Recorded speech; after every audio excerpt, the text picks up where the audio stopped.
Salut YouTube, j'espère que vous allez bien. Donc cette semaine, nouveau podcast, celui avec Olivier Brimo, entrepreneur québécois. Je suis extrêmement reconnaissante qu'il m'ait offert 1 heure de son temps pour pouvoir lui poser toutes les questions que j'avais à poser. Si tu veux connaître son histoire, tu restes ici, t'écoutes l'entrevue qui a duré 1 heure et pour suivre mes prochaines vidéos, tu actives la cloche bleue, tu suis mes réseaux sociaux et on se revoit pour un prochain vidéo. Bonne journée.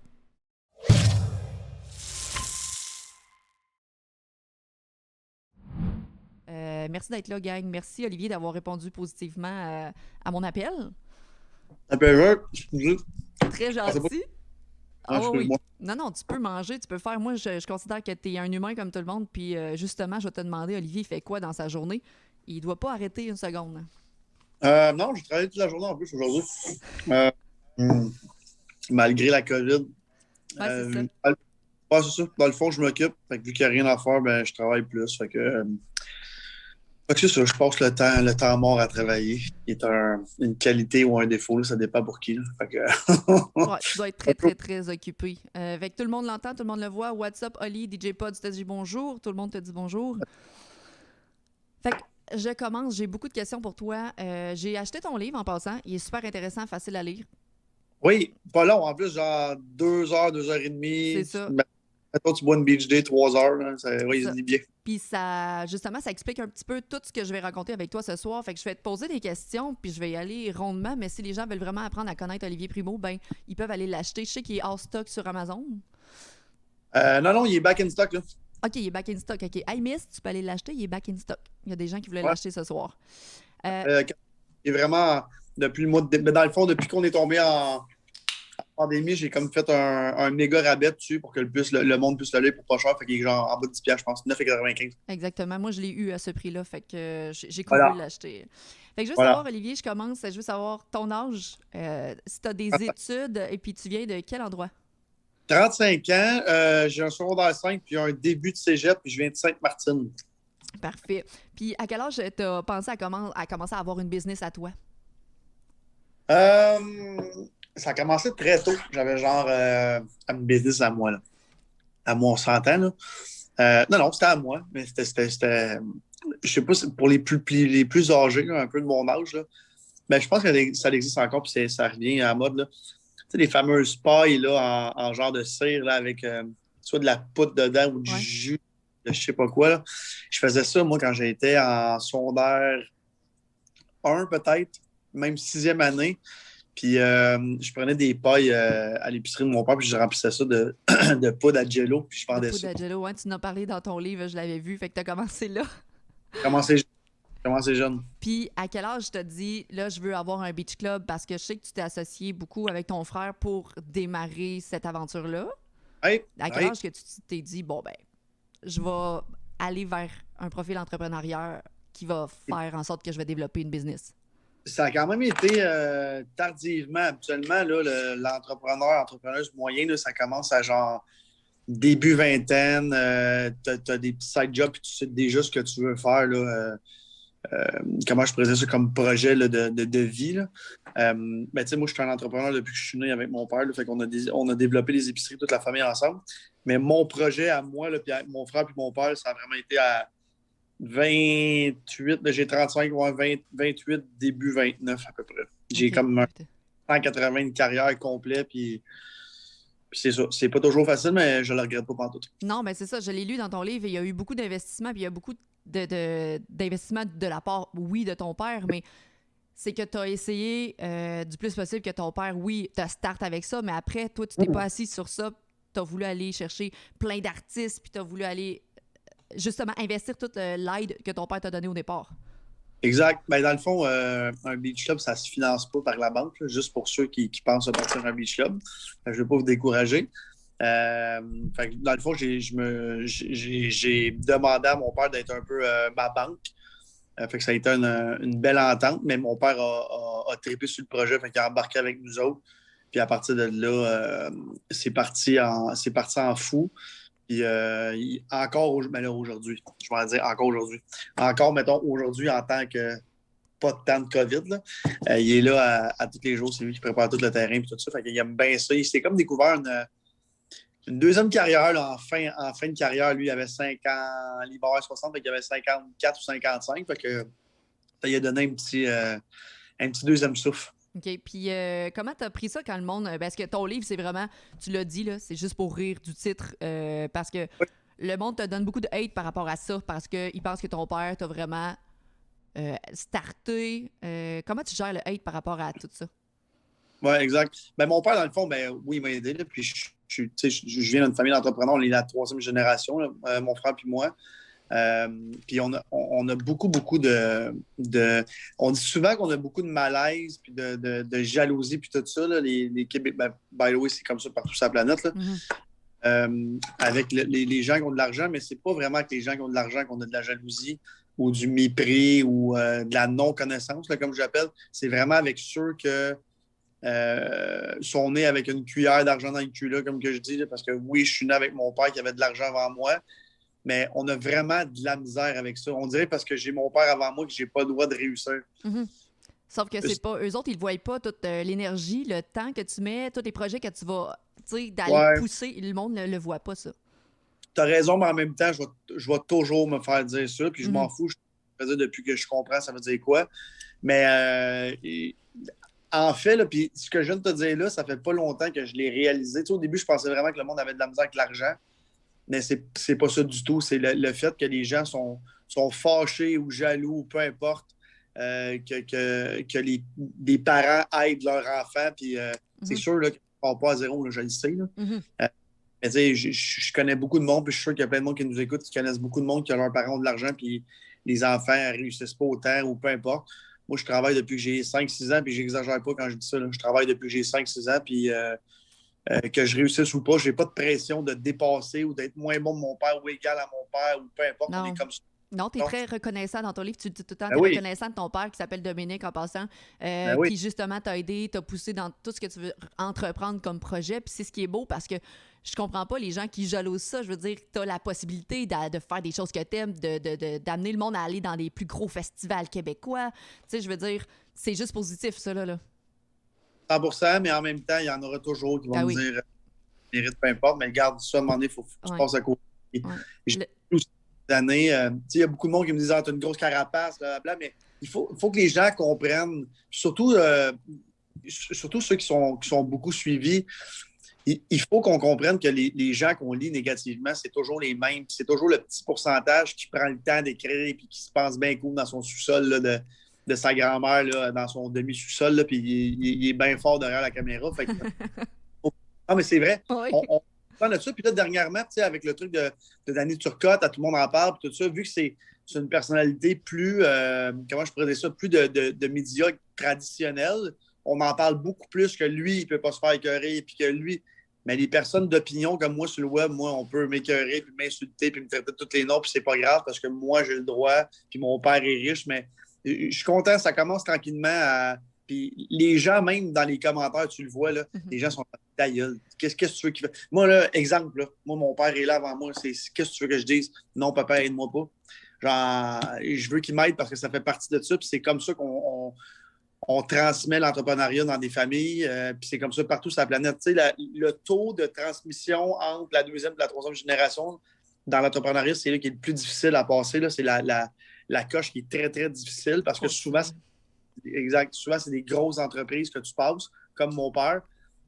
Puis c'est à cause des gens comme ça qui critiquent, puis tout ça, que souvent ça ne fonctionne pas, puis qu'il y a de la jalousie.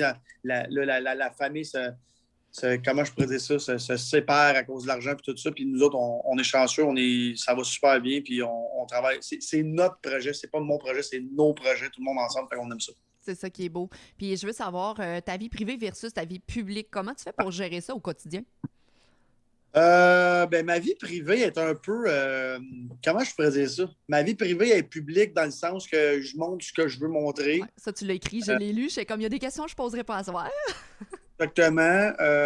Non, tu peux me poser toutes les questions. Je vais répondre en même temps, sinon je ne répondrai pas. Mais tu sais, personne n'a vu si j'ai déjà une copine et j'en ai eu 2 depuis que j'ai le Beach Club. Tout le monde pense que je suis célibataire depuis 6 ans. J'ai une vie très privée. Puis je monte. Puis tu sais, le gros avantage d'être entrepreneur quand tu es sur le web, puis tu peux monter ta vie, Tu as juste à montrer tes projets. Tu sais, moi, quand tu regardes mes stories et tout ça, c'est tout le temps par rapport à mes projets. Fait que Ouais.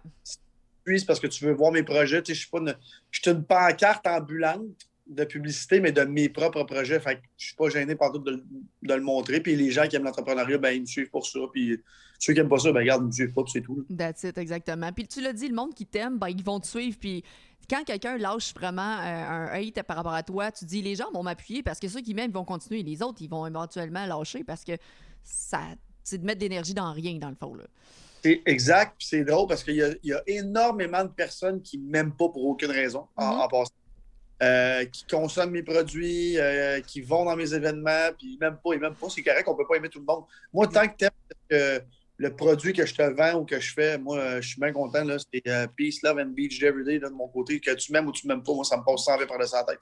C'est qui gère tous tes réseaux sociaux? Parce qu'on le sait, t'es sur Snapchat, t'es sur Instagram, t'es sur TikTok, t'es partout, même ta page Facebook pour les événements. Qui gère ça? T'as une grosse équipe, mais c'est qui fait comme juste ton Instagram? C'est-tu toi qui réponds? Et Instagram, je te dirais que 95% c'est moi. J'essaie de répondre au plus de gens possible. Puis, là, 3-4 ans, là, j'ai fait. Ben, c'est pas l'erreur, mais j'ai dit que j'allais répondre à tout le monde. C'est impossible. Là, je reçois tellement de messages. Fait que j'essaie vraiment de répondre au plus de personnes possible. Puis, quand je réponds, je réponds à des commentaires comme on t'a fait un conseil ou peu importe. J'essaie ou quelqu'un qui boit mon produit ou qui mange ma poutine ou peu importe. Je suis comme bonne dégustation, bonne lecture pour mon livre, un truc comme ça, j'essaie. Mais tu sais, quelqu'un qui m'écrit, je sais pas, moi, là, va follow ma page. Là, pas que je perds pas mon temps avec ça, mais j'ai tellement de messages comme ça que je peux pas répondre à tout le monde. Mais j'essaie. Puis sur Facebook, ben, j'ai une équipe. J'ai une grosse équipe de réseaux sociaux. Puis là, en plus, on est fermé en ce moment là, avec les événements. Mais pendant les événements, là, vous imaginez pas le nombre de questions puis de combien il va faire demain, Oli. Il va-tu pleuvoir? Les portes ouvrent à quelle heure? Genre, le monde, ils m'écrivent à moi. Puis c'est correct, mais c'est très demandant. Il y a énormément de personnes qui ne comprennent pas à quel point c'est demandant et essoufflant être une personnalité publique promoteur, parce que je suis un promoteur avant tout là, sur les réseaux sociaux, parce qu'il faut que tu répondes à tout le monde, il faut que tu vendes tes trucs, faut que tu montes tes nouveaux projets. Moi, il faut que je vende des billets, il faut que je gère les plaintes des clients, puis c'est correct, je suis là pour ça. Mais c'est extrêmement demandant. Fait que ma journée, elle commence à 6 h le matin quand je me réveille. Je vais faire mon. Je vais aux toilettes, puis après, je commence à lire mes messages que j'ai reçus overnight, puis ça se finit à. Quand je me couche, j'essaie de répondre au plus de messages possible, ça finit jamais. Puis tu dirais, c'est quoi la différence entre toi et ton frère qui est très investi dans le Beach Club et compagnie, parce que j'ai lu dans ton livre qu'il était investi. La différence, parce que lui, il veut pas être un personnage public. Ouais, exact. Il veut pas être mon public. Exact. Mon frère s'est un peu détaché de ça. Il est venu m'aider beaucoup, beaucoup au début. Puis même avant que ça ferme, il était encore là. Mais il est moins présent. C'est peut-être un petit peu moins son projet, même si c'est notre projet familial. Là, je veux dire, mon père, moi, mon frère, on fait tout ensemble. Mais non, tout le monde est investi à un degré différent dans notre entreprise. C'est sûr que moi, je suis le visage là, du truc. Fait que je suis tout le temps au devant, mais j'ai tellement une grosse équipe en arrière de moi. Puis pas juste de réseaux sociaux. Là. Non, t'as plein de projets, le Poutine Podcast et tout. Exact. Fait qu'en pleine, ça, by the way, j'ai vraiment hâte de le recommencer parce que je fais des. Je sais pas. Écoute, j'aime ça là, faire ce qu'on fait là, en ce moment, mais je suis vraiment un gars de. Moi, je suis un gars de people. Fait qu'il faut que je sois en présence de la personne pour la saisir là, comme du monde. Là. Ouais, mais c'est la seule manière qu'on peut faire pour parler aux humains présentement, c'est comme des podcasts en ligne. Fait que... C'est pour ça que j'ai arrêté mon podcast en ce moment-là, mais je vais le recommencer, mais que je puisse recevoir le monde. Mais c'est ça, fait que, en pleine saison estivale, là, en plein milieu de l'été, avec nos IGA, on a presque 1500 ou 1600 employés. Fait que les gens, des fois, ils ne voient pas tout le behind the scene, là, mais on est une grosse entreprise. Ah, ça doit être débile. Juste pour le Beach Club, là, je vais y venir tantôt, ça doit être débile comment c'est pour organiser, faire venir les plus grandes vedettes du monde entier. Je veux tomber sur ton Beach Day Everyday parce que j'ai lu dans ton livre, il y a eu un an de Beach Club avant que tu trouves le slogan Beach Day, puis c'est par rapport à des jeunes qui fêtaient. Peux-tu expliquer comment tu as trouvé ce beau petit logo, ce petit slogan-là? Dans le fond, quand on a acheté le Beach Club, le premier party de l'histoire du Beach Club en 2015, c'était le party de fin de session de McGill. Et il criait Beach Day Everyday, Beach Day Everyday, Beach Day Everyday. Puis j'ai comme trouvé mon slogan là. Il criait ça sur la plage. Fait que je suis allé voir le genre de organisateur du party. Je suis comme, ça te dérange-tu que je prenne beach? Mais dans le fond, je n'avais pas partout à demander. Là. C'est comme le monde écrivait ça dans les airs, mais j'allais demander. Ça te dérange-tu que je prenne beach everyday? Puis il était, ben non. Fait que j'ai donné une coupe de billets là, de spectacle, puis tout le monde était bien content. Puis à partir de là, j'ai créé ça. Puis c'est drôle parce que j'ai croisé cette personne-là comme 2, 3 ans après. Il était comme, c'est malade, je me rappelle quand il est venu me demander ça. Nous autres, on faisait juste le crier, puis tout en a fait un produit. Slogan, ouais. Exact. Quand tu as acheté le Beach Club, c'était un endroit vraiment délabré. Donc, tu as dû mettre un investissement de combien de dollars là-dedans pour que ça devienne le Beach Club? Je veux pas dire que c'était délabré, c'était un peu passé date, mettons. OK. Le Beach Club est comment je pourrais dire ça, physiquement, le Beach Club est très cool. Là. C'est un île de sable à 15 minutes de Laval, là. C'est très hot. On a mis beaucoup d'argent. On a mis presque 2 millions, 1,5 plus avec toutes les années. On doit être rendu en haut de 2 millions, facile. Fait qu'on a investi énormément d'argent. Puis, c'est pas, encore une fois, c'est l'argent directement des poches de notre famille là, qui est sorti. Oui, je l'ai lu. Tu demandais à coût de 50, 200 000 à ton père, 100 000. Est-ce que tu peux investir? Il faut que je fasse faire ça. Exact. Fait que c'était pas pitcher dans les airs, mais c'était vraiment comment je pourrais dire ça? C'était un investissement, puis ça a pris. Pour ceux qui nous écoutent, il ne faut pas que vous découragiez une entreprise. Ça prend 3, 4 ans avant que ça soit rodé comme du monde, que tu aies des clients constants, que tu connaisses tes chiffres comme du monde, que tu puisses comprendre. Fait que, ça prend vraiment entre 3 et 5 ans là, avant de taper là, comment je pourrais dire ça? Le seuil, pas de rentabilité, mais le seuil de réussite qu'une entreprise veut avoir, là, ça prend, c'est ça, entre 3 et 5 ans. Fait que moi, ça m'a pris 4 ans, mais 4 ans, là, on dit ça 4 ans, là, mais 4 ans, c'est long. Là. C'est long à justement payer des artistes 200 000 $ pour qu'ils viennent te voir, il faut que ce soit... Exactement, puis avoir la discussion en fin de l'année, bon, on a perdu X montant d'argent, qu'est-ce qu'on fait cette année? On remet ça encore de l'argent, puis on l'essaye encore. Fait que nous autres, on a fait ça, puis ça a fonctionné. Puis qu'est-ce qui te fait le plus triper dans le fait d'avoir un beach club? Parce que t'as pas que le beach club, mais quand t'es là, parce que moi, je suis allée une fois, merci pour les billets VIP, on est allé avec moi puis Isabelle un été. Ouais. Quand on est là, toi, tu cours partout, t'es tout le temps en train de faire quelque chose sur le beach club, tu n'arrêtes jamais, tu prends un selfie là, à 6 heures, let's go. Mais qu'est-ce qui te fait triper dans le fait d'avoir un beach club puis d'être là? Tu sais, la vraie vérité, puis je l'ai pas dit souvent parce qu'on me l'a pas demandé souvent, mais la vraie vérité, là, c'est, tu sais, moi, depuis que je suis tout petit, là, ma job avec mon père et notre famille, c'est de recevoir le monde. Tu sais, on a des épiceries, nous autres, fait qu'on reçoit le monde. Il faut que ça soit beau. Il faut que le client soit content. Parce que quand tu arrives à la caisse et ça te coûte 300$, tu as 2 sacs de papier brun, ça te fait chier de payer. Fait qu'il faut au moins que tu sois content. Fait que tandis qu'au Beach Club, moi, ce qui me fait triper, c'est de recevoir le monde, qu'il soit content. Mais tu sais, le Beach Club, on n'oblige pas personne. C'est pas comme une épicerie, il faut que tu manges rapidement.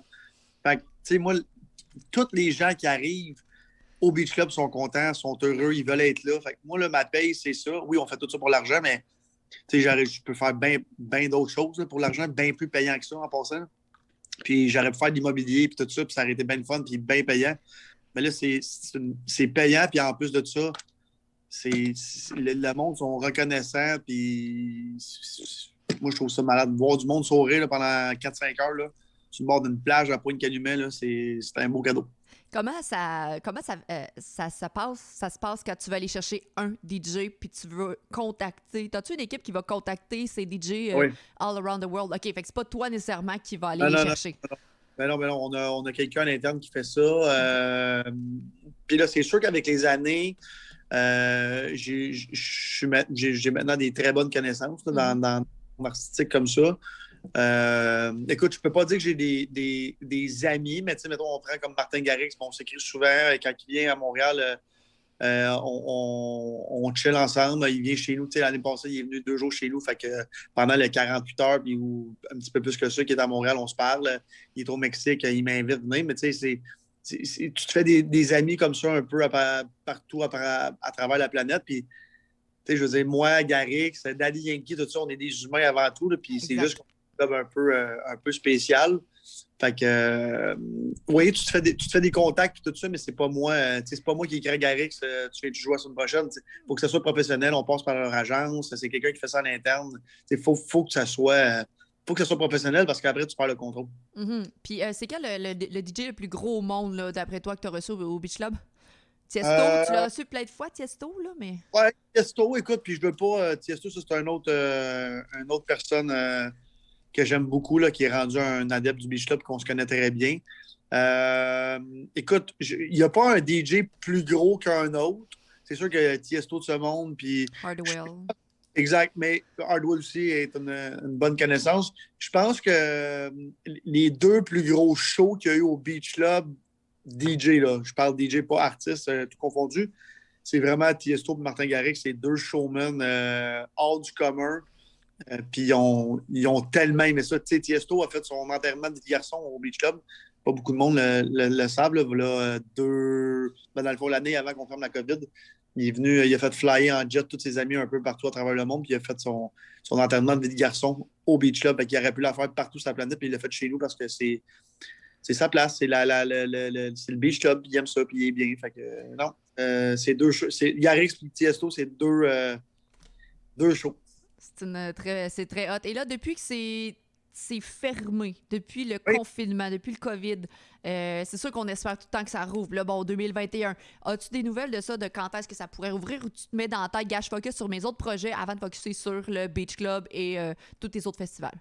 Hey, je vais focuser sur les événements quand je vais avoir le oui de la santé publique, ce que je suis vraiment pas à veille d'avoir. Puis, tu sais, la vraie vérité pour moi, là, puis pour nous, la saison 2021 est à l'eau, puis je peux tout de suite l'annoncer. On va peut-être avoir, escapade au mois de septembre, là, si tout va bien. Mais sinon, c'est parce qu'il faut que tu prépares tes shows entre 4 et 8 mois d'avance. Fait que là, faites le calcul, là, je suis déjà too late. Mettons qu'ils disent on réouvre, tu sais, moi, il faut que je réouvre à pleine capacité, sinon ça ne vaut pas la peine mon enterrement. Fait que je me concentre sur tous mes autres projets que j'avais mis pas un peu de côté, mais que je mettais moins de temps, comme Beach Day Everyday. Là, depuis 1 an et demi, je me suis vraiment investi à 100%. J'ai sorti plein de nouveaux projets de produits, etc. Fait que ça va super bien, puis je me concentre là-dessus en ce moment. C'est ma prochaine question. C'est quoi tes prochains projets? Parce que je vois toutes tes stories Instagram. Bon, ben tu t'en vas dans la SAQ. Ça, c'est quelque chose, un projet que tu veux mettre de l'avant? Oui, exactement. Fait que non, mais Beach Day Everyday, c'est vraiment mon projet numéro 1 là, qui a dépassé l'événementiel. Là, vraiment, vraiment. Tu sais, moi, je fais ça depuis que je suis tout jeune, là, du retail comme ça avec IGA. Fait que c'est vraiment mon focus. Là. Le plus de points de vente possible. On vise un développement mondial là, d'ici 2025. On parle aux plus gros distributeurs sur la planète. On est super contents. On lance plein de nouveaux produits. Vous allez voir dans 2 semaines, on lance un produit qui n'est vraiment pas dans notre niche en ce moment. Je lance d'autres marques aussi de boissons.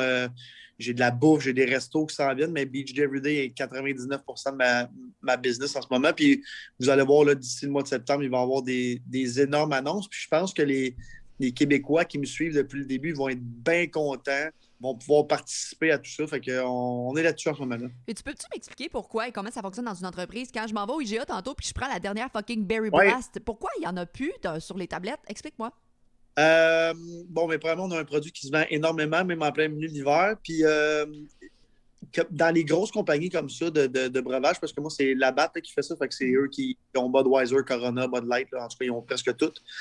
Dans le fond, les productions sont vraiment préparées d'avance. Fait que quand t'en manques, il faut tout le temps t'attendre à la prochaine production. Fait que quand t'arrives, ou c'est ton gérant de ton épicerie. Moi, il parlait à François. Exactement. Fait qu'il va falloir que tu les dises qu'il en commande plus. Surtout avec les nouveaux produits qu'on sort, vous allez voir, je pense que tout le monde va être bien content. On a très hâte. Est-ce que tu sors une boisson énergisante pour savoir? On va voir ça dans 2 semaines. Oh, merde! Je pensais avoir un scoop. Je veux savoir, dans ton entreprise, vraiment, combien tu as d'employés qui gèrent avec toi ton entreprise? On parle-tu de 15, 20, 30? En ce moment, là? Oui, en ce moment. Je parle pas. On est vraiment effectif réduit. On est à peu près à entre 12 et 15. Mais tu sais, comme quand je te disais tantôt, quand on est en plein événement, on monte à 1500. Là, 12-15, c'est juste pour Beach Day Everyday. Fait que j'ai une équipe marketing, bon, la comptabilité, les ventes, les ci, les ça. Mais non, on est vraiment effectif réduit en ce moment-là. OK, parfait. Et là, je veux savoir, c'est quoi le conseil que tu pourrais donner à un entrepreneur qui commence, qui passe à business? Comme toi, que tu aurais aimé savoir au début. Je sais que tu es là-dedans depuis que tu es tout petit avec ton père, mais un conseil à un entrepreneur, mettons. Ça, c'est la question qui tue, hein, parce Ah. que c'est la question plate à se faire demander, puis la réponse est souvent plate. Fait que je vais essayer d'en faire une moins plate. Souvent, puis je ne l'entends pas souvent, celle-là. Souvent, les jeunes entrepreneurs, entrepreneuses qui commencent se focus souvent sur les affaires négatives. Tout ce qui ne va pas, puis tout ça, dont un truc, ils se focus sur la compétition. Ça, c'est le truc le plus flagrant et le plus, comment je pourrais dire ça? Le truc qui arrive toujours. Fait qu'on se compare tout le temps. Bon, on veut faire ça, mais lui, il fait ça, puis là, ça me fait chier. Il y a plus... Là, je vais parler, mettons, pour mes produits, il y a plus d'espace à tablette, puis tout ça. Tu sais, la compétition là, en business, si ça n'existe pas, votre produit va mourir. Parce que les produits qui n'ont pas de compétition, c'est parce que c'est des petits marchés. Fait que si je lance de l'huile, de cire, de je sais pas quoi, que personne n'a jamais inventé, ça risque de ne pas se vendre. Tandis que quand là, tu bois ma BG Everyday, ben, tu le vois, ces tablettes en ce moment, il y a 200 compétiteurs. Fait que c'est important de se focus. De se démarquer. Exactement, de se démarquer, mais quand tu commences, le plus important, c'est de regarder en avant et non le compétiteur à côté parce que tu vas te distraire de ton point, de ton objectif. Puis c'est vraiment important que tu ne te laisses pas distraire par les autres. C'est sûr que tu peux regarder les bonnes idées qu'ils font puis les mauvais coups qu'ils font parce qu'on en fait tous, des bons et des mauvais coups. Mais si je peux donner le vrai conseil, c'est pas travaille plus fort. Hein. Oui, il faut que tu le fasses, mais c'est vraiment de se concentrer sur sa propre objectif puis de pas sur son objectif puis de ne pas regarder la compétition. OK. Puis je fais un petit chevauchement sur ce que tu viens de dire. Ça serait quoi un mauvais pas que tu as fait dans ton entreprise qui ferait en sorte que tu dis j'aurais peut-être pas dû faire ça? Juste une petite chose que tu fais j'aurais pas dû. Peut-être soit inventer tel produit ou faire quelque chose. Je vais te donner un exemple très concret. Mes amis du pique-nique électronique à Montréal font un événement incroyable, le pique-nique électronique, puis je suis un grand fan. Et quand on a fait Métro, on avait 2 stages. Puis le deuxième stage, je me suis dit, tant qu'à monter, on va partir en compétition directe contre eux autres, puis on va faire un truc qui s'appelle l'Oasis. Puis ça a été un beau succès populaire, mais j'ai mangé mes bas là-bas, puis j'ai compris c'était quoi être dans la grande ville, puis tout ça. Fait que tu sais, des fois, quand tu veux voir trop gros, trop vite, c'est bon. Puis des fois, c'est vraiment pas bon. Fait que là, je vais te dire, ben franchement, eux autres, ils étaient prêts, ils nous attendaient, puis ils ont fait tout un job. Puis on a eu mal. Ça a été un beau succès populaire, mais ça a coûté très, très, très, très, très, très cher. On a perdu beaucoup d'argent là-bas, même si c'était super le fun puis une belle expérience. Le pique-nique nous a fait très mal, puis j'ai compris que le pique-nique électronique, c'était toute une machine, puis que les gens étaient vraiment attachés, comme au pique-nique électronique, qui sont attachés au Beach Club, qui est complètement deux clientèles différentes. Mais à Montréal, on s'en allait direct contre eux autres, avec le même genre. Puis c'est correct, le soleil brille, puis tout le monde, puis on a le droit. Puis moi, puis le propriétaire là-bas, on se parle tout le temps, puis on se parlait à l'époque. Puis t'es comme, on met bonne chance, on se souhaite bonne chance, on s'en parle à la fin de l'été. Puis je ne l'ai pas refait. Fait que... On apprend des erreurs. Et je veux savoir comment tu gères la controverse parce que dans les dernières années, bon, ben, tu fais des apparitions à la radio, tu as eu ta petite, ton émission de radio, tu as eu aussi XOXO. Exemple, je rentre en radio. Est-ce que c'est quelque chose que tu as apprécié faire de la radio? J'ai adoré. Il n'y a rien que j'aime plus que faire de la... Dans les médias, il n'y a rien que j'aime plus que faire de la radio. Puis là, je pense que là, j'ai 35 ans. Là, j'aimerais ça faire de la radio d'opinion parce que j'ai une opinion sur tout. Ouais, tu aurais aimé ça aller en politique même que tu as écrit dans ton livre. Ça, c'est plus à ma retraite, là, vers passer 50 ans. Je vais avoir le temps. Mais ouais, controverse. Écoute, controverse, je suis un promoteur. Pas-en bien, pas-en mal, mais par-en. C'est des controverses, c'est jamais controverse. Là. C'est plus des points de vue d'opinion là, qui diffèrent. Là. Comme les articles, là, le fameux 5$, il y en a qui le voient, je vais te dire, ben franchement, il y en a qui s'en calissaient. Puis l'autre côté était vraiment offusqué de ça. Fait que, regarde, tu vis avec ça, puis faut que tu vives avec les conséquences de ça. Puis je pense que je le fais du mieux que je peux. Puis, exact. Les gens, je pense que les gens ne comprennent pas à quel point il y a un humain en arrière de ça qui doit prendre des décisions puis qui doit mettre son argent de ses propres poches pour faire des choses. Les gens, je pense qu'ils ne comprennent juste pas à quel point. Ben oui. Je vais te donner un exemple en ce moment, comment les gens sont. Là, premièrement, les gens sont vraiment à fleur de peau, puis c'est comprenable avec la COVID, mais je mets souvent des quotes d'entrepreneurs le matin ou des histoires. Puis hier matin, j'ai eu une quote que quelqu'un m'a envoyée, random. Puis j'ai demandé, je peux-tu la prendre? Il dit, ben oui, je l'ai pris sur Internet. Fait que je l'ai juste recopié puis je l'ai mis.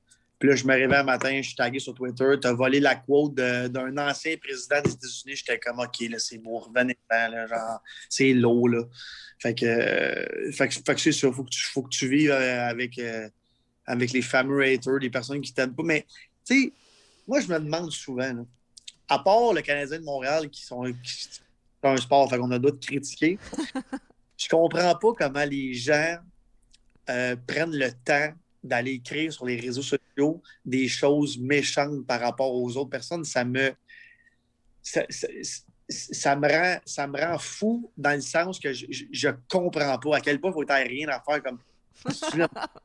Non, mais comme, fais juste passer à côté. Puis ça, c'est un problème de société qu'il va falloir qu'on règle à un moment donné. Mais je pense que je sais pas comment on va le régler. Hey, moi, Ben, je suis pas connue comme toi, puis je reçois du hate des fois de n'importe qui. Je suis comme, mais pourquoi tu prends le temps de juste simplement passer ici? Tu dis, va-t'en, fais autre chose.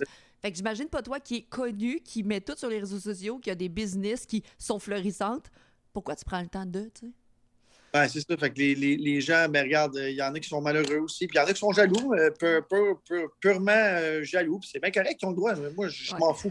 Et ceux qui m'attaquent personnellement, si tu me piques, il faut que tu t'attendes à te faire piquer. Puis souvent, tu sais, les gens qui passent sur ma page puis qui m'écrivent de la merde, il faut qu'ils comprennent que les 300 ou 400 000 ou 800 000 personnes qui me suivent, ils me suivent comme majoritairement pour aimer ce que je fais. Fait que, habituellement, ça finit mal pour eux autres, mais regarde, c'est la vie. Écoute, s'ils veulent chialer, qu'ils chialent, c'est tout. Effectivement. Et là, je veux savoir, là, on a parlé de la radio parce que tu aimes beaucoup la radio, tu fais des Oui, podcasts. Concernant la télé, qu'est-ce qui t'est venu, oui, comment ça t'est venu à l'idée de faire XOXO parce que tu es vraiment plus Vidéotron, je crois? Tu es plus oui, associé Vidéotron. Donc, oui. c'était quoi ton idée Ben, derrière ça? à l'époque, j'étais vraiment associé Vidéotron là, parce que ce livre-là, il finissait en 2000. Je pense que j'ai écrit en 2018. Moi, j'ai adoré ça. Écoute, ça n'a pas été un succès populaire, mais moi, j'ai adoré. C'était ma première expérience TV. Ça a été une grosse expérience TV, 7 jours sur 7. Tu sais, une télé-réalité, c'est tout le temps, tout le temps, tout le temps. Fait que j'ai appris ça. Comment je pourrais faire ça? J'ai fait mes croûtes là, à XOXO. Puis j'aime beaucoup la TV. J'aime beaucoup la TV, mais c'est beaucoup de temps de préparation. Puis pas juste ça, c'est le maquillage, l'habillement, le ci, le ça. Tandis que la radio, là, tu fais on, Off. puis tu racontes tout ce que tu veux. Puis moi, j'adore ça. Et pourquoi tu as refusé d'être aspirant à présentateur de OD? J'ai pas refusé du tout. Ça a Ben, été. Non. Ça a été. Je pense que c'est une rumeur qui s'est enflammée au début. Puis je savais déjà entre les branches que ça allait être Jay qui fait une petite bonne job en passant. yeah. Fait que non, j'ai jamais été aspirant. C'est juste que c'était OD en direct ou OD plus à Mhm. l'époque. Ouais. Je m'en allais faire le deal là, d'aller sur le show. Là. Je pense que c'était Marina Bastarache à l'époque. Je pense qu'il l'animait là, au début. Puis j'étais supposé être un genre de, pas chroniqueur, là, comment on appelle ça, là, un panéliste. Ouais. 2, 3 fois. Puis ça n'a juste pas fonctionné parce que j'étais chez Vidéotron. Mais regarde, moi, j'aime pas la chicane malgré ce que le monde pense. Là. Fait que j'ai passé à d'autres choses. Puis, regarde, un jour, on dit jamais, jamais. Hein? Non, exactement, c'est ça. Je me dis, si ça t'intéresse éventuellement, s'il y a une opportunité, je pense Ouais. que tu vas juste sauter là-dedans. Exactement. OK. Ta relation avec l'argent, parce que tu en parles dans ton livre, et je trouve ça drôle parce que c'est vraiment ton père te décrit comme un gars vraiment très... t'es pas show-off, t'aimes pas le matériel, tu fais comme... Tu sais, oui, tu peux te payer un bel appartement puis plein de choses, mais c'est pas ce qui t'importe dans la vie. Je m'en fous complètement. Puis, tu sais, je suis pas show-off. J'aime les belles affaires. Mhm. On est en 2021. Fait que je les montre sur les réseaux sociaux parce que les gens aiment ça. Ouais. Bon, il y en a qui n'aiment pas ça, puis c'est bien correct. Mais tu sais, je vis très modestement. Ben, modestement. C'est pas vrai, là. Je retiens mes paroles. Là. Je vis très aisément, mais je pourrais vivre beaucoup plus. Tu sais, je pourrais habiter à Miami, puis travailler, puis je serais bien content. Là. Mais ce qui m'allume, ce qui m'attire, c'est pas ça du tout. Là. C'est le challenge de what's next, qu'est-ce que je vais faire de next. Fait que là, en ce moment, je suis sur Beach Day Everyday. Fait que où est-ce que je vais amener ça pour que je sois. Ouais. Que je me dise comme le Beach Club. On est classé numéro 1 au Canada, puis 28e au monde, je pense. Fait que, tu sais, what's next pour le Beach Club? Je pense que je l'ai amené au niveau ce que je voulais l'amener, puis au plus haut niveau. Fait que là, je suis sur Beach Day Everyday, c'est un autre truc comme ça. Fait que mon père a dit que je suis pas matérialiste et tout ça. Puis je comprends pourquoi il dit ça, parce que dans le sens que je dépense pas vraiment. Puis l'autre chose aussi, comme je suis beaucoup suivi, il y a plein de trucs que je paye pas. Fait que, il y a eu la fameuse phrase là, cet été là, qui est sortie partout dans le journal à Montréal. Là, la réussite, c'est de ne pas payer sa Ferrari. Je paye pas mes autos. Fait que déjà là, je suis riche à cause de ça quand t'as pas de paiement de. Mais je trouve ça hot que tu sois transparent comme ça. Tu le dis, Oui. tu te caches pas, puis ça, ça vaut de l'or, là. Ben, faut pas que tu les caches. À un moment donné, même la deuxième ou la troisième année du Beach Club, j'avais une maison de fournie puis tout ça. Fait que quand t'es rendu à te faire payer des trucs, Enjoy. C'est ça. Go with the ride. Go with the ride. Et là, qu'est-ce qui t'a apporté à trader des cartes de hockey puis des affaires de même? Parce qu'il y en a qui me le drop dans le chat. Comme, hey, il y a quelqu'un qui m'a droppé, c'était quoi le score de hockey? Là, quelqu'un a supprimé le commentaire. Il dit, hey, je veux informer Olivier Primo du score de hockey. Pourquoi t'as commencé à trader des cartes de hockey? C'est un massacre en ce moment. Là. Je regarde. J'ai commencé à échanger des cartes. Au mois de mars l'année passée, ça fait 1 an. C'était rendu vraiment populaire aux États-Unis. Puis j'ai comme embarqué dans la vague du Québec. Puis j'ai été, je pense, un des premiers là, avec Georges Larac à parler de tout ça. Mais j'ai vraiment popularisé ça. Écoute, j'ai reçu pas des centaines, mais des milliers de messages pendant le premier mois. Le monde, ils sortaient leur cartable là, d'un garde-robe puis tout ça. Puis la mode a été vraiment lancée au Québec. Fait que j'ai acheté ça parce que ça combine 2 trucs que j'aime beaucoup, les collections puis la business. Fait que je fais de l'argent avec ça, puis je m'amuse avec ça, puis j'essaie d'avoir les meilleures cartes, mais non, c'est un beau hobby. OK, parfait. Puis ma prochaine question, il faut-tu qu'il trade des cartes Pokémon? Non, il ne tradera pas des cartes Pokémon certains, là. Pas de Pokémon pour moi, je connais pas, c'est ça. Éventuellement, est-ce que Twitch, ça sera une plateforme où est-ce que tu te sentirais à l'aise de faire des podcasts? Écoute, pour toi, là. Tu vas rire. Et là, je me rappelle plus du nom. Je pense que ça s'appelle Beach Day, mais j'ai un Twitch avec 1500 ou 2000 personnes. Oh, yeah! J'avais fait ça il y a 2-3 ans. Je streamais là-dessus à Fortnite, je crois, ouais, dans le temps. Puis j'ai comme juste arrêté parce que j'avais tellement d'affaires. Fait que peut-être, j'ai tellement de monde qui m'écrit va sur Twitch. Je m'en demandais, c'est parce que j'ai tellement de plateformes à gérer. Que, tu sais, moi, je vis pas de ça, le web, là. Non. Fait que peut-être. On dit jamais. Et quelle plateforme, d'après toi, t'apporte le plus de visibilité? Parce que, exemple, tu l'as dit, Facebook, c'est pour poster tes shows, Instagram, c'est pour montrer les stories, Snapchat, c'est pour vivre le moment. Pour toi, c'est quelle la plateforme que tu priorises le plus? Je vais t'avouer bien franchement que Facebook fait un gros retour en force depuis un 8-10 mois. Pas juste pour moi, là. Il y a de plus en plus de contenus originaux sur Facebook.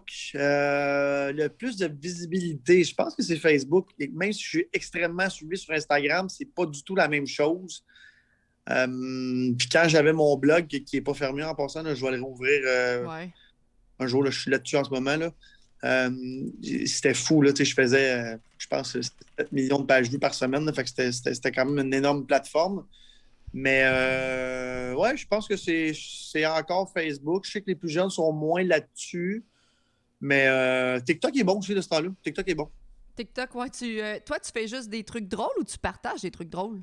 Non, je partage des montages, je fais des petits vlogs de mes journées, mais j'ai tellement pas le temps. Si j'avais quelqu'un qui me filmait toutes les journées, je devrais faire TikTok tout le temps. Quand j'en mets, ça marche tout le temps. Mais TikTok, je suis vraiment pas actif. Là, je poste 2-3 fois par mois. Puis j'ai quand même une 60aine de mille followers parce que justement, quand je poste, je montre le behind the scenes de ma vie. Fait que le monde aime ça. Mais ouais, TikTok, c'est tellement une grosse plateforme, c'est tellement un gros truc à apprivoiser, mais j'ai tellement pas le temps. Là. Je me concentre 15 secondes, c'est moins long.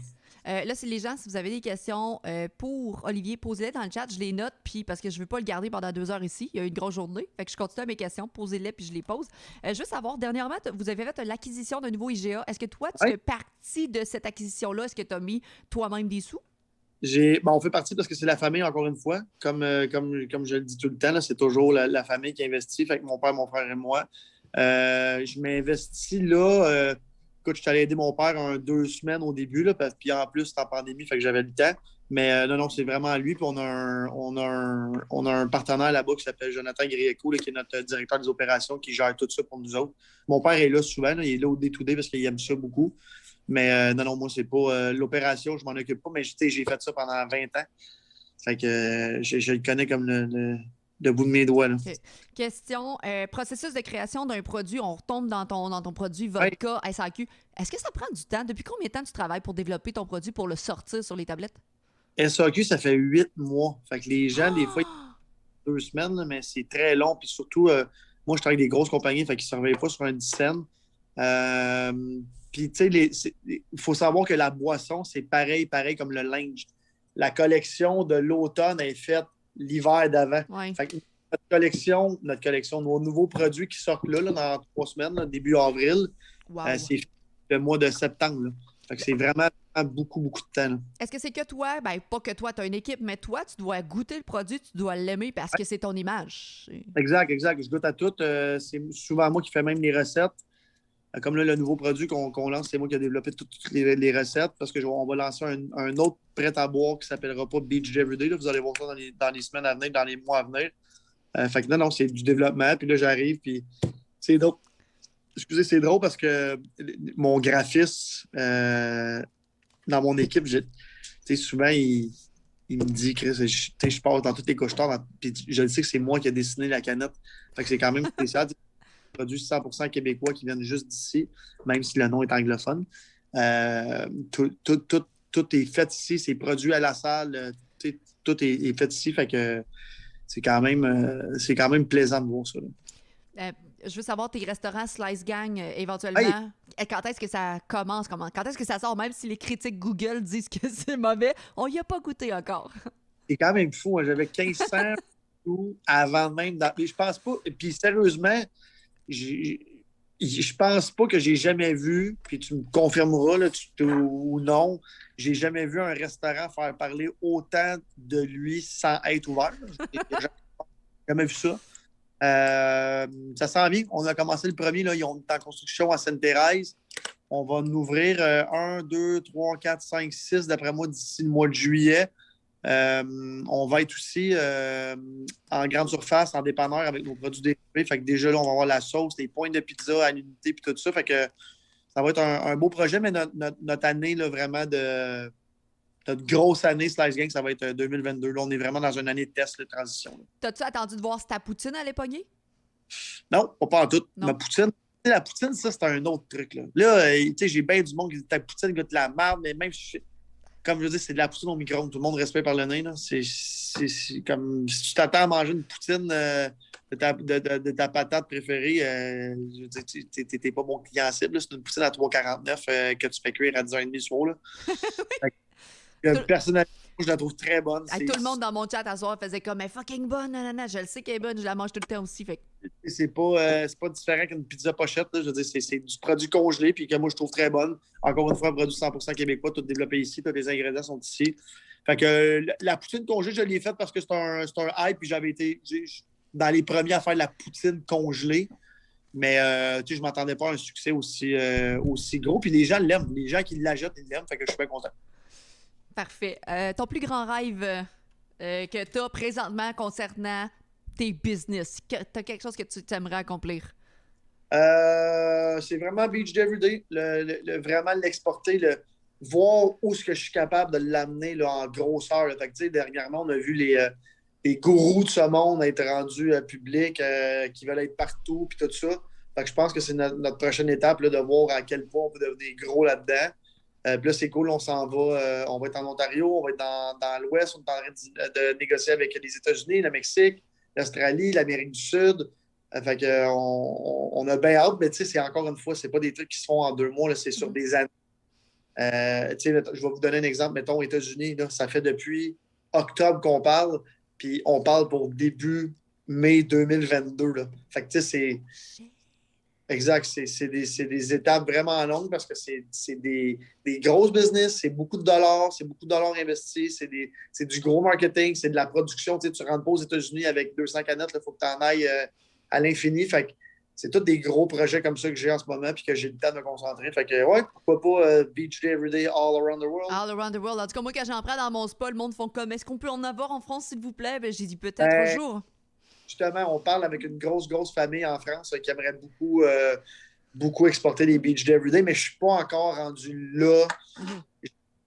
J'ai assis ma business en ce moment, puis pour ceux qui nous écoutent en ce moment, c'est extrêmement difficile de gérer une croissance comme ça dans une entreprise. Aussi difficile que de gérer des problèmes et tout ça, parce que ça grossit tellement vite qu'il faut que tu sois capable de fournir. Puis tu sais, comme cette année au Québec, on a vendu presque 2 fois plus que ce qu'on pensait vendre. Fait que j'avais même pas de stock pour l'essayer ailleurs. Fait que c'est comme, tu sais, des fois... un heureux problème, hein? C'est un heureux problème. Oui, 100%, mais des fois, pas ça froisse, mais des fois, c'est, tu sais, mettons, un autre province qui en voulait, ben là, il n'est pas capable de m'avoir parce que je ne suis pas capable de fournir, fait que ça paraît mal en même temps, mais ça demande c'est l'année de COVID, on ne pouvait pas la prévoir, là, mais non, ça a été une belle année, puis j'espère que Beach Everyday va... Puis je pense que, sérieusement, ça fait pas longtemps, ça va faire 4 ans, puis c'est déjà encastré dans la culture québécoise là, des 40 ans et moins, peut-être même plus maintenant, comme je vois tellement de monde boire la Beach Everyday. Totalement. Et là, toi, justement, tu vas aller chercher des influenceurs. Est-ce que tu continues d'aller chercher des influenceurs pour qu'on puisse découvrir tes produits? Ben oui, c'est important. Puis, c'est pas juste moi. Moi, j'aime. Puis, l'autre truc aussi, c'est que j'aime beaucoup travailler avec des influenceurs parce que, bon, ça le montre à un autre public que moi. Ça montre que le produit voyage pas juste à travers moi. Fait que, oui, c'est super important pour nous autres. Puis, tu sais, notre manière de faire a toujours été avec les influenceurs. Tu sais, si dans les 3 dernières années, tu te demandes quelle est la compagnie qui a été le plus présent sur les réseaux sociaux, ben c'est nous autres. Là. Beach Day Everyday. Et est-ce que tu as déjà pensé à mettre ta Beach Day sur des émissions quelconques comme OD a sa Poppers ou je sais pas quoi? Toi, as-tu déjà pensé exporter ton idée en... Oui, mais encore une fois, pas qu'on n'était pas rendu là, c'est que notre modèle de marketing est tellement différent. On n'est vraiment pas dans le traditionnel, si on peut dire. Mais tu sais, OD, c'est le meilleur exemple. OD, c'est traditionnel et c'est le web. Fait que pourquoi pas? On dit jamais, jamais. Fait que on va voir cette année. Parfait. Et est-ce que tu aimerais investir chez des nouvelles personnes, des projets d'entrepreneurs, des petits entrepreneurs que tu dis leur projet t'allume? Est-ce que tu serais prêt à t'investir? J'en fais souvent, puis je vais t'avouer, bien franchement, j'en ai fait mai, juin. J'étais partner dans 4-5 autres petites entreprises, puis j'ai juste redonné parce que j'avais. Tu sais, je pensais vraiment que j'aurais le temps, vu qu'il n'y avait pas d'événementiel et tout ça. Oui, je suis prêt à écouter 100%. Je dis jamais non à un bon produit, à un bon projet. Mais c'est très difficile pour moi de mettre mon temps un peu partout. Fait que je pense qu'après la COVID, là, pour 2022, je pense vraiment que je vais pousser sur les conférences parce que quand je donne une conférence, ça marche vraiment bien. Puis on vend vraiment beaucoup de billets. Les gens aiment venir écouter des histoires motivantes. Mais non, pas. Oublions mon histoire. Je suis un bon raconteur. Fait que quand je compte une histoire motivante, mais je pense que ça motive les gens. Fait que je pense que je vais plus me concentrer sur ça, les genres de conférences de motivation et tout ça. Oui, tu l'as expliqué dans ton livre que les conférences, ça serait quelque chose de te diversifier parce que, exact. Pour vrai, gang, si vous voulez vous acheter le livre d'Olivier Primo sur Amazon, 10 puis il y a tellement de conseils, juste les 10 choses à faire, comme les 10 conseils à faire sur les réseaux sociaux. Mais 10 conseils sur les réseaux sociaux, c'est juste débile, là. C'est tellement quelque chose à savoir, à connaître, puis quand tu les appliques, ben, ça va juste t'aider à grower up sur les réseaux. Autre question, avec quel artiste tu t'es peut-être moins bien entendu? Est-ce que c'est déjà arrivé qu'un artiste qui est débarqué au Beach Club ou dans tes festivals, tu fais comme, ouais, celui-là, ça se peut qu'on le ramène pas parce que trop capricieux ou whatever. Y a-tu quelqu'un qui ça n'a pas fonctionné? Il n'y a pas personne que ça n'a pas fonctionné parce que tout le monde a ses caprices, moi le premier, fait que je comprends ça. Puis tu sais, il faut savoir qu'il y a des shows qui n'ont pas fonctionné parce qu'ils n'ont pas vendu de tickets, ça c'est bien correct. Mais les caprices, là, il faut comprendre que les artistes, là, on va prendre comme Martin Garrix, qui est le gars le plus capricieux au monde. Là. Le gars, il est dans un jet 300 jours par année, ne voit jamais sa famille, n'a pas le temps d'avoir d'amis. C'est ça la vraie vérité. Là. C'est la vraie vie des gros artistes internationaux. Fait que, tu sais, quand ils ont des caprices, là, c'est parce qu'ils sont jamais chez eux. Ils veulent retrouver un peu de chez eux. Fait qu'il faut pas en vouloir. Tu sais, souvent, là, c'est la grosse une. Là, tel artiste a demandé telle bouteille. Ici. Souvent, là, des bouteilles et tout ça, c'est même pas eux autres. C'est leur entourage, c'est leur agence, c'est tout ça parce qu'ils se déplacent en gang. C'est normal. Tu sais, Garrix, il a quoi, 22 ou 23, fait qu'il se déplace avec ses amis, puis c'est son ami qui joue avant lui. Puis, tu sais, je veux dire, à un moment donné, faut qu'il y ait un semblant de vie normal. Fait que j'aime pas ça quand les gens jugent les artistes comme ça, qui pensent qu'ils sont capricieux. C'est juste qu'ils veulent avoir un semi chez soi. Là. Ouais. Puis toi, si on parle de toi, ton plus grand caprice quand tu vas quelque part à l'hôtel ou quoi que ce soit? Moi, je suis vraiment capricieux sur mes chambres d'hôtel. J'aime vraiment, vraiment ça. Tu sais, comme moi, je suis dans le sud, là, je suis le gars qui fait une sieste l'après-midi, une sieste le soir. J'aime beaucoup, beaucoup, beaucoup ma chambre d'hôtel. Fait que je pense que mon seul caprice en voyage, mon seul caprice, oubliez les restos où je peux manger s'il y a une coquerelle, ben, pas une coquerelle, là, mais c'est à la baie, je peux marcher en gogoune pendant 25 km, mais ma chambre d'hôtel, je vais t'avouer que quand je prends des vacances, j'aime ça avoir Une un belle petit lit. chambre luxueuse, puis Une belle chambre propre. On va commencer par ça. une belle chambre propre. Parfait. Es-tu un gars traîneux dans la vie? Je veux savoir. Je traîne dans mon auto. À part ça, non. Je me ramasse, j'aime ça, puis ça me détend faire le ménage. Fait que si je vous montrais ça à part mes cartes, là, c'est bien beau, là. C'est bien propre. Fait que non, mais dans mon auto, c'est une catastrophe. Présentement, as-tu un pied à terre à quelque part? Parce que je pense que tu Oui. es à Montréal principalement. Non, je suis à Laval principalement. J'ai un pied à terre à Laval à cause que mon bureau est juste au bord de la rue. Puis j'habite à Rive-Sud. OK. Est-ce que tu aimerais avoir un pied à terre à Québec? J'en ai eu un pied à terre parce que j'ai animé là pendant un an et demi à Énergie. J'ai adoré ça. Puis, by the way, Québec, c'est. Moi, ma famille, du côté de ma mère, vient de là aussi, là, un peu. Là. Fait que j'adore Québec. Je vais à Québec depuis que j'ai 5 ans. Puis, quand j'ai animé à Québec, je n'animais pas de Montréal. Je me déplaçais là-bas. J'allais passer 3 jours. Puis, j'adorais ça. J'irais animer à Québec demain matin. J'irais habiter à Québec demain matin. J'adore cette ville-là. Parfait. Et juste savoir, ta vie sociale présentement, ça se passe comment? Est-ce que tu as une Ah, vie sociale? c'est plate comme tout le monde. Au moins. Tu vas faire du ski, je pense? Tu vas faire du snow? Oui, oui, oui, oui. Ouais. Je fais beaucoup de ski. C'est sûr qu'avec les épiceries, ça me permet de croiser des gens en travaillant. Puis au bureau, on est vraiment effectif réduit. On est comme un 3, 3-4. Fait que ça, au moins, je peux croiser un peu de monde. Mais je vais vous avouer, bien franchement, moi, je ne peux pas rester chez nous 2 jours sans rien faire. Je deviens fou. Ah ben, tu travailles beaucoup, donc rester chez toi à travailler tout le temps sans rien faire, ça doit être vraiment pesant. Alors, c'est une catastrophe. Catastrophe. Demain, tu pars en voyage parce qu'on nous permet de partir en voyage. Tu t'en vas où? Ah, regarde, demain, moi, si je pars en voyage, là, tellement, tellement simple, 2 choix. Un tout inclus, bien normal, que la seule question que je vais me demander, c'est qu'est-ce que je mange au buffet, puis à quelle heure je vais me faire bronzer. Parce que je suis vraiment dû pour du bronzage. Puis l'autre place, une petite 2 semaines en Floride, là, sur le bord de l'eau, bien relax. C'est comme rien d'extravagant, là, pas de voyage en Europe, puis tout. Je veux juste aller m'écraser en quelque part, puis rien faire. Parfait. Et là, je sais que tu parles pas de ta vie amoureuse, quoi que ce soit, sur les réseaux, c'est ton petit jardin secret, Non. mais quel genre de femme peut t'approcher? Euh, Quel genre de euh, femme va t'intéresser, en fait? Pas quel genre de femme va t'approcher, mais quel bah, genre de femme t'intéresse? quelqu'un qui me motive intellectuellement, puis qui comprend que je travaille tout le temps. Ça, c'est le plus difficile. Alors, mesdames, soyez à l'affût. Peut-être, Olivier travaille tout le temps. exactement. C'est peut-être pour ça que mes relations n'ont pas porté fruit dans les 5-6 dernières années. Mais regarde, j'ai 35 ans, je me considère quand même semi-jeune. Fait que j'ai le temps en masse. Mais la vraie vérité en ce moment, c'est que je me concentre à 100% sur mon entreprise. Puis tu sais quoi, l'année COVID me permet de le faire sans me sentir mal, de ne pas rencontrer personne. Puis tout ça, on ne peut pas rencontrer personne. Fait que j'en profite pour m'investir encore plus puis prendre l'avance. Fait que si jamais je rencontre une fille à la fin de la COVID, je vais avoir pris de l'avance sur ma job. Puis éventuellement, est-ce que ça te tente d'avoir des enfants? C'est-tu quelque chose que tu veux établir dans ta vie, d'avoir une petite famille ou non? C'est pas quelque chose que je veux ou que je veux pas. Ça va venir avec la personne que je vais rencontrer, puis on va voir si les deux ensemble on veut des enfants, on va en avoir. Si les deux on n'en veut pas parce qu'on a d'autres choses à vivre, ben on n'en aura pas. Là, je suis parrain là, depuis 2 semaines Ah, qui d'un a eu petit un gars, enfant? un de mes amis. Oh, Fait que, t'es parrain. ouais, je suis rendu parrain, puis je suis très proche aussi de ma famille. Fait que nièce, puis neveu, puis tout ça. Fait que non, non, je me tiens occupé le côté familial. Est-ce que tu vois encore ton frère régulièrement concernant vos projets? Est-ce qu'il travaille de pair avec toi? Il ne travaille pas de pair avec moi, surtout depuis que l'événementiel est arrêté, mais mon frère, on se parle tout le temps, là, comme mon père. Là. Je veux dire, c'est pas. OK. Les gens qui.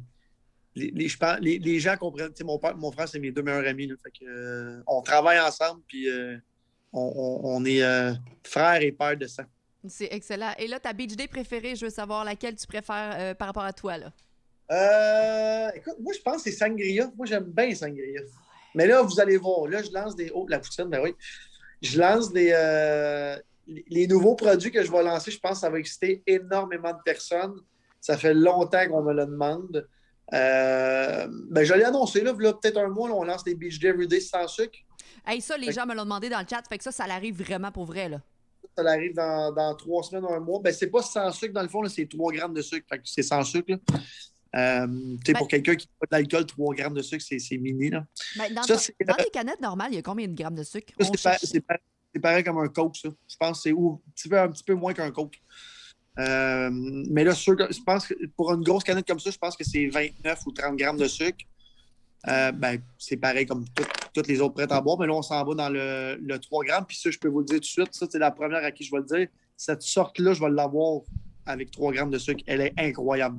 Je suis contente parce que mon chum trouve que j'en bois trop sur le stream. Je fais comment ça sont bonnes. Faut C'est comme... vrai que ça, c'est malade comment c'est bon. Là. Je sais, c'est comme juste du bonbon en bouche, là. Exact. Il y en a qui me demandent dans le chat, ton chat, il est rendu où? Je sais que tu avais un chat blanc, donc il est rendu où? Hey, écoute, j'étais supposé de faire une sortie là-dessus, là, 2, 3 mois. Fait que je vous raconte ça vite, vite. Moi, dans le fond, l'année passée, quand j'ai eu Beach, je l'ai eu comme 2 semaines. Puis après, on est tombé en confinement. Puis quand on est tombé en confinement, j'avais loin un chalet l'année passée à Saint-Sauveur. Ici, je faisais du ski. Puis quand je partais, ma meilleure amie, elle capote sur Beach, puis tout ça, puis elle le gardait. Fait que je suis parti, mettons, en milieu de la semaine, puis on est tombé en confinement dans la fin de semaine. Puis on était supposé d'avoir un genre de 2, 3 semaines de confinement. Finalement, ça a duré 2, 3 mois. Fait qu'à un moment donné, elle m'a appelé, puis elle me dit, elle était presque en train de pleurer, puis elle me dit, Peux-tu le garder? peux-tu le garder? Oh. Là, ça m'enraîne. Beach est rendu là, mais j'ai un nouveau petit chat que j'ai pas présenté encore à personne. Oh! Fait que ça s'en vient. Là, je me Une surprise. demandais, là, je le rends-tu famous ou pas? Fait que, c'est sûr que ça va pogner ton chat, là. Ouais, je sais, là, mais ben, Beach était rendu famous aussi. Là. Mais c'est ça, fait que Beach est dans de très bonnes mains. Fait que, il y a un petit cousin. Là. Fait que il va peut-être se ramasser dans mes stories. Éventuellement. Exact. Si vous avez des questions dans le chat, gang, j'ai bientôt fini avec Olivier, fait que let's go. Oui, Mielbou, peut-être qu'il va y avoir une boisson énergisante, mais Olivier n'a pas voulu me confirmer ça, donc il a rien confirmé.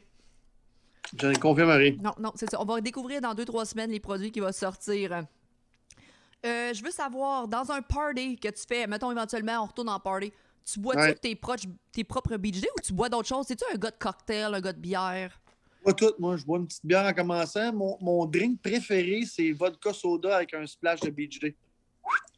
Fait que ça dépend. Puis, vodka soda, un petit splash de sangria, là, Beach Day, ça fait bien mal. OK. Là, pendant que je mange la poutine, parce que la poutine est excellente, je veux savoir, une journée dans la vie d'Olivier Primo en temps de confinement, dis-moi comment ça se passe du matin au soir. Explique-moi ce que tu fais. Elle se réveille à 6h30, 7h, répond aux emails, répond aux messages au bureau à 9h, meeting de marketing pour planifier tout ce qui s'en vient à tous les jours. Puis ça finit entre 4 et 6. Puis entre-temps, j'essaie d'aller faire 1 ou 2 journées de ski par semaine puis de développer 32 000 projets en même temps. Et je veux savoir pourquoi tu as retiré des canettes des tablettes. Est-ce que c'est parce que il y a des sortes qui sortaient moins? Non, du tout. Ça a été un choix déchirant, ça. Je pense que c'est. Parce qu'à un moment donné, comme je vous explique comment ça fonctionne, quand tu es rendu comme Beach Day Everyday, on est rendu tellement gros qu'on a une tablette au complet de toutes nos sortes. Fait qu'à un moment donné, tu ne peux pas avoir 25 sortes. Fait qu'il faut que tu fasses des choix.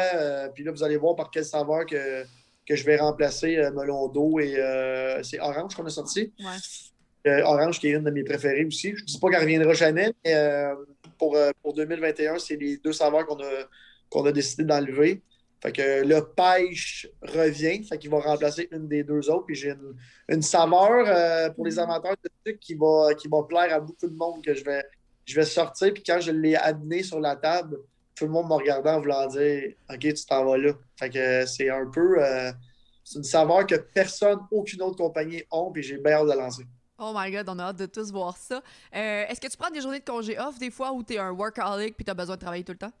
Je suis un workaholic pour le vrai. Je prends une journée par semaine ou 1 et demie ou 2. Puis même quand je prends congé, je travaille toujours. Comme là, ce matin, je suis j'étais au bureau, puis j'étais supposé être en congé. J'étais allé passer l'après-midi avec mon père au IGA, on parle des projets. Fait que, mais c'est ça qui arrive. Puis quand t'aimes ce que tu fais, tu es un entrepreneur, C'est comme si tu travailles. travaillais pas. Exactement, Mhm. exactement. Est-ce que tu vas lancer d'autres sortes de vins éventuellement? Ben là, on en a lancé. Là, le vin, ça a été très compliqué cette année à cause de la COVID parce que le vin vient d'Espagne. Fait que, on a eu beaucoup, beaucoup de misère pour apprivoiser l'apprivoisement. Voyons, je suis dyslexique, hein? Approvisionnement. Ah bon, exactement, avoir Mhm. du stock. Fait que j'ai lancé des vins à saveur aussi, pêche, plein de trucs comme ça. Il y en a sur les tablettes en ce moment, mais vraiment en quantité limitée. Fait qu'on va voir ça au début de l'été prochain. Mais je vous le dis, la COVID a tellement tout fucké ce truc-là parce que le vin vient d'Europe et tout ça. Puis on n'était pas rendu là encore. Fait que quand tout ça s'est arrivé, ça a comme mis un frein à ça. Mais nos vins, notre vin blanc, notre vin rosé, c'est des très, très gros vendeurs. On est super contents. Fait que on regarde, mais oui, on va essayer d'en lancer. J'aimerais ça lancer du vin en canette en 2022. Ah, bonne idée, ça, bonne idée. Et oui, la SAQ, on ne peut pas donner de date de quand est-ce que ça va sortir, mais c'est dans les projets parce que ça fait 8 mois qu'ils travaillent là-dessus. Donc, les Beach Day Et là, VDS. en un mois, même pas un mois et demi, ça va être, je pense, dans 100 ou 200 ou 300 sacs, je ne me rappelle plus trop, là, parce que ça va par étapes. Puis le produit disponible à la SAQ cette année va être le Beach Day Everyday au pêche, vodka. Et là, on a parlé des Beach Day comme ça à 3 grammes de sucre, mais est-ce que tu vas faire du sans-alcool? Je suis là-dessus. Fait que le sans-alcool, ça ne va pas s'appeler Beach Day Everyday. Fait que je le OK. travaille très, très fort en ce moment. Puis ça va être un produit qui n'existe pas, ça non plus. Comment je pourrais dire ça? Euh, un secteur de breuvage là, sans alcool qui n'existe pas. Fait que j'ai bien hâte de lancer ça aussi. Mais ça Mhm. va être plus. Si tout va bien, septembre-octobre. Si ça va mal, janvier-février. Mon chum, il pose... Good. Mon chum, il pose une question dans le chat. Est-ce que tu prends juste des DJ famous qui vont au Beach Club? Ou tu peux inviter des petits DJ? Ben, on invite énormément de petits DJ qui sont moins connus et on est sûrement pas on est sûrement, on est la place au Québec qui fait jouer le plus de DJ émergents. C'est juste que les gros headliners, comme on appelle, c'est tous des. Le Beach Club, on est un top 40. Là, fait qu'il faut que ça soit du gros, gros, gros. Mais avant ça, il y a tout le temps 4-5 DJ qui jouent du plus petit au plus gros. Là. Je veux savoir ta source d'inspiration dans ta vie. Mon père. Mon Yep. père a Daddy. Tu vois, Miss, je savais que ça allait être son père parce que si tu achètes son livre, Miss, parce qu'il est sur Amazon, c'est écrit dans son livre. Juste pour parler du livre, là, Oui. je pense qu'il se lit très bien. Puis deuxièmement, parce que mon père est riche, c'était même pas pour provoquer, c'était pour rire du monde un peu qui me font juste me dire ça. Tu sais, mon père, c'est pas un milliardaire non plus. Là, fait que, il faut arrêter de penser que je vais aller sur la lune là, à cause de l'argent de mon père. Fait que, tu sais, mon père est très riche dans ce qu'il m'a appris. Mhm. C'est sûr, monétairement, mais Je trouve qu'il t'a donné l'opportunité d'aller de l'avant avec tes projets, puis il a cru en ce que tu voulais oui, faire. oui, ben oui.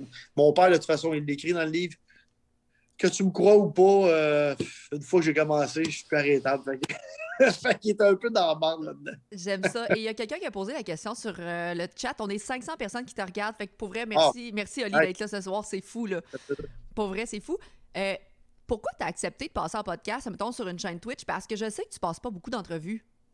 J'en passe jamais. Mais pourquoi, mettons, t'as dit oui à mon entrevue qui était genre juste on chill, on discute ensemble? La vraie vérité, tu connais DJ Tizi? Oui, DJ Olivier Tizi est sur le chat, là. Zach, yo Tizi. C'est elle qui m'a dit que tu devrais passer avec elle. Puis Tizi, c'est une de mes très bonnes amies. Ça fait longtemps que je ne l'ai pas vue. Fait que Tizi, je m'ennuie. Je parlais de toi justement la semaine passée. Puis ça me fait un peu chier de pas voir mes. Tu sais, j'appelle ça mes nouveaux amis, mais c'est mes amis que je me suis fait dans ma deuxième vie quand je suis arrivé au Beach Club. Puis là, tu me parles de Tizi, je suis comme triste Ouais, un de petit. pas. Ouais. Ouais, exactement. Mais ouais, c'est à cause d'elle que j'ai passé dans ton podcast parce qu'elle m'a dit que tu devrais passer. Twitch est rendu gros, puis elle est très bonne, puis tout ça. Fait qu'elle t'a lancé des fleurs, puis je dis, ah, regarde, pourquoi pas. Fait que j'ai dit, book-moi ça, puis ça va être ça, mais j'en fais jamais de. J'en fais très, très, très, très, très rarement. C'est ce qu'on m'a dit, puis j'ai remercié Tizi justement de m'avoir donné l'opportunité parce que c'était simplement d'apprendre à connaître l'humain qui est derrière tout Elle, le, elle, derrière elle, tout c'est ça, elle le connaît, mais nous, on le connaît pas parce qu'on voit juste le superficiel par rapport aux réseaux sociaux, le big shot. Mais je sais qu'il y a quelqu'un d'humain derrière de ça qui travaille nuit et jour pour faire grow up sa business, puis qui est fier de ce qu'il fait, puis que justement, Ouais. même si tes parents, ton père a été avec toi puis ton frère, Ouais. ben, tu vas toujours continuer de dropper des projets de fou, puis tu vas dire, je veux le faire. Quand tu as une idée dans la tête, tu l'as pas ailleurs. Là. Non, ça c'est sûr. Puis tu peux le demander à Tizi, elle va te le dire. Puis l'autre, je vais vous conter une petite anecdote avec Tizi, puis elle va rire. Fait qu'en 2017, je crois, ou 2018, on était invité à Tomorrowland, Brésil, par une compagnie qui fait les paiements là, Oui. sur le festival. Fait que moi, pour ceux qui me suivent, vous savent que je déteste l'avion. Le Tizi, elle doit être crampée en son. Ouais. Fait qu'on s'en va là. Tizi, mon frère, en tout cas, on était comme un 6-7. Fait que on fait Montréal-Chicago en avion, tout le monde ensemble. Puis après ça, on prenait 2 avions différents. Fait que Tizi puis moi, on était ensemble. Je me rappelle bien. Puis tout le monde était dans l'autre avion, dont mon frère qui déteste l'avion comme moi.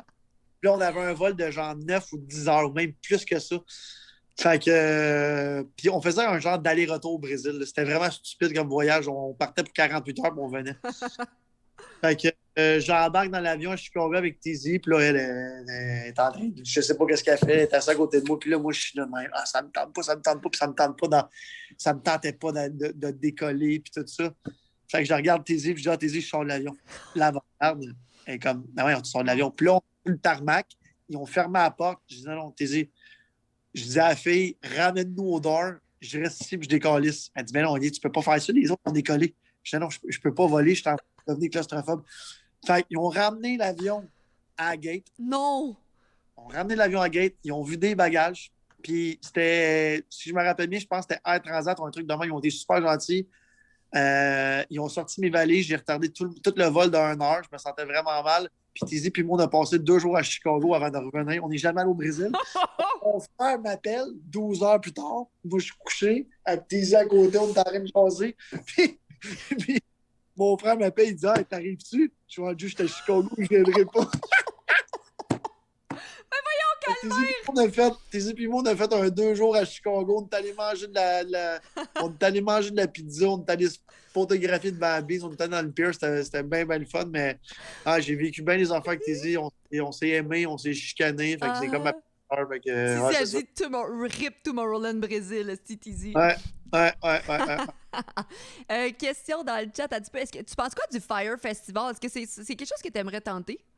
Le Fire Festival, là, j'ai regardé ça au début. Moi, j'avais des papillons dans le ventre, pas genre d'énervement, là, genre je filais pas pantoute. Puis, tu sais, ça a tombé en même temps qu'on faisait la première année de Métro, là, fait que tout le monde s'est amusé à dire Fire Festival, parce que le monde, il y a énormément de personnes qui souhaitent le malheur des autres. Fait que ça a comme tombé flush pendant notre festival. Finalement, on a livré la marchandise, mais un Fire Festival comme ça, là, c'est le cauchemar de tout organisateur d'événements. Là. C'est une catastrophe. Puis c'est sûr que lui, à la fin, tu vois qu'il y a des... Pour ceux qui l'ont écouté, il y a des très bonnes intentions jusqu'à temps qu'il arrive à la fin. Puis là, il presse le citron trop fort puis il l'échappe complètement. Là, mais cauchemar total de cette affaire-là. Wow. Hey, pour vrai, Olivier Primo, merci beaucoup d'être avec moi ce soir. Ça fait déjà comme 1 heure qu'on parle, puis je sais qu'Olivier a vraiment des grosses journées. Si vous avez quelqu'un... J'ai juste pas à faire à ce moment. C'est que il a un massacre, je suis bien content. C'est 6-0, 2 je peux pas. Ouais, 6-0 Montréal, épouvantable. Question de hockey, je sais que t'aimes ça pas mal. Penses-tu t'associer à une équipe de hockey, mettons, pour faire du marketing? Wolf Hatter demande ça. J'aimerais vraiment ça. Vraiment, vraiment ça. C'est mon rêve, puis je ne l'ai jamais caché. Là. Mon rêve, c'est d'avoir une équipe de sport professionnel. Fait que si jamais, d'après moi, ça l'arrive, inquiétez-vous pas, il va y avoir de la beach day en masse. Parfait. Est-ce que ça t'intéresse d'investir dans des produits de gaming, beuvrage, suppléments? Parce que veux pas, ça se passe beaucoup en ligne, ces affaires-là. Est-ce que c'est quelque chose qui t'intéresse? Vous allez tous voir ça dans 2 semaines. Oh, bah Caroline, tout s'en vient, tout s'en vient. On peut pas plus en parler. Non, 2-3 semaines, puis ça devrait... Popper. ça devrait On entend parler, ouais, exactement. Parfait. Gang, si vous n'avez pas d'autres questions pour Olivier, moi, j'ai vraiment fait le tour. Pour vrai, c'est parce que je veux pas poser des questions trop sur le Beach Club ou whatever. Tout est raconté dans son livre. J'aurais pu passer à travers vraiment son père, son frère, puis comment ils ont découvert qu'ils voulaient faire amener un festival directement au Québec et tout. Mais tout est écrit, tout est vraiment bien verbalisé. Fait que, livre... Merci, c'est gentil de faire Parce que mon père est riche. Ah non, mais moi, je vais le faire tirer. Quand tu vas être parti tout à l'heure, je vais le faire tirer, je l'envoie à quelqu'un parce que je l'ai lu. Fait que ça me sert plus vraiment à rien de l'avoir à part de le transmettre à quelqu'un, de transmettre ton histoire. Transmettre ton histoire. Puis, est-ce que personnellement, il est gamer? Est-ce qu'il a le temps? Ah, question du chat. Est-ce que tu as le temps de gamer, de prendre du temps pour toi? Moi, là, je game beaucoup par séquence. Fait que je peux être 3 mois à gamer 7 jours par semaine, puis après, 6 mois, je touche pas à ma manette. Fait que là, je viens d'aménager, ça fait 2 mois. J'ai eu un 3 semaines, un mois là, du code là, de 8h à 1h du matin non-stop, mais je suis pourri, mais j'aime ça. Puis c'est ça. Fait que non, j'aime bien ça. Là, de ce temps-là, je joue à PGA. Fait que c'est du gaming relax. Puis est-ce que tu te considères comme une personne généreuse? Généreuse dans le sens de mon temps ou Non, de ton temps, puis de quand quelqu'un demande quelque chose, tu prends quand même le temps pour le faire. Ou, tu sais, moi, je te considère super généreux. On t'a écrit l'année, il y a 2 ans pour avoir des billets. On t'a posé une question, tu nous as offert des billets sans qu'on ait rien demandé. Tu es comme, venez-vous au Beach Club. T'es quand même super généreux. Ben, je suis généreux dans ce sens-là, puis je vais t'avouer que j'aimerais vraiment être plus généreux de mon temps, mais c'est tellement difficile. Puis, tu sais, j'ai souvent des gens qui m'écrivent, puis là, tu sais, j'ai pas le temps. Toi, on sait bien, tu prends pas le temps, mais à un moment donné, il faut que tu prennes du temps pour toi aussi. Là. Je vais pas me rendre malade pour les autres non plus. Là. Mm-hmm. Fait que non, je pense que j'essaie d'être le plus généreux possible. C'est sûr que j'aimerais ça être plus généreux. J'aimerais ça donner 100 000 à tous les Québécois, mais pas non plus. Ouais, tu la gagnes ton argent aussi, il faut se calmer. Exactement. Est-ce que tu as déjà pensé à faire des festivals virtuels qu'on a déjà vu comme les humoristes s'en vont en ligne? Toi, festival virtuel? Je me suis fait approcher par toutes les compagnies qui font des festivals virtuels. J'ai beaucoup de respect pour ça, mais c'est vraiment pas mon truc. Moi, je suis vraiment un gars de feeling, comme je te disais tantôt. Il faut que je vois faut que je vois mon monde. Faut que je vois le. Puis tu sais, dans mon milieu, c'est vraiment c'est le feeling d'être là avec le monde puis de le vivre. Tandis que si j'étais humoriste ou producteur de shows d'humour, ça se vend beaucoup facilement en ligne ou à la TV. Nous autres, nos shows, j'y crois pas vraiment. Puis, tu sais, même tous les DJ sur la planète l'ont essayé. Il y en a qui ça a vraiment fonctionné, comme David Guetta, comme Martin Garrix. Mais tu sais, c'est vraiment sporadique. Là. Ils ne font pas à tous les jours. Parce que justement, là, dans ton salon, à un moment donné, tu as fait le tour de taper du pied. Là, fait que c'est ça. Donc, je pense pas que c'est pas une affaire. C'est pas mon genre de truc.